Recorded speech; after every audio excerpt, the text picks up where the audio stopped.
dünyaca məşhur olan Ərbəin ziyarətidir. Ki, bu Ərbəin ziyarətində iştirak eləyən, bu ziyarətdə olan hər bir şəxs, mən demək olar ki, çoxlarından eşitmişəm bunu ki, əksəriyyətindən bu sözü eşitmişəm ki, onlar həmişə istəyirlər ki, Ərbəin ziyarətində olsunlar, hətta çətinliklə də olsa belə Allahdan onlar üçün qismət eləməsini istəyiblər. Niyə görə? Səbəb nədir?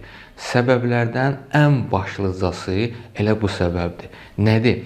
Hər bir insan, hər bir zəvvar orada Ərbəin ziyarətində və xüsusən də orada olan 3 və yaxud bir neçə günlük yürüşdə tanımadığı şəxslər tərəfindən, dilini bilmədiyi şəxslər tərəfindən, heç ömründə bir dəfə də olmasın görmədiyi şəxslər tərəfindən necə məhəbbətlə, mehribançılıqla, qayğı və diqqət mərkəzində olur. Necə onlar tərəfindən onun nazı ilə, belə deyək, el dilində desək, nazı ilə oynanılır.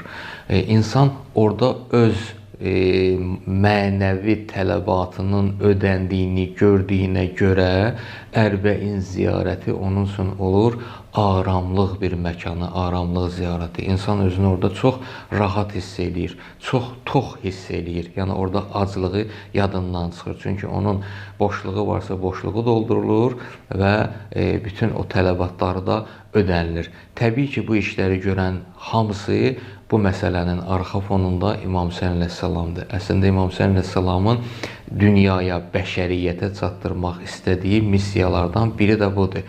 Elə insanlara qarşı məhəbbət, qayğı və diqqət. Bunların hamısını da hər bir zəvvar Ərbəin ziyarətində əyani surətdə görür. Hətta bəzi insanlar var ki, ailəsində bir dəfə də olsun bu şeyləri görməyib, ora gedəndə özünü çox aram hiss eləyir, çox tox halda olur bu məsələlərdən. Bu da Ərbəin ziyarətinin bir əyani nümunəsidir ki, Ərbəin ziyarətində də insanın bu 3 mənəvi tələbatı ödənilir deyənə İnsanlar o ziyarətə, bir çox insanlar o ziyarətə məhz buna görə getmək istəyirlər. Hətta özlərinin bundan bəlkə də xəbərləri yoxdur.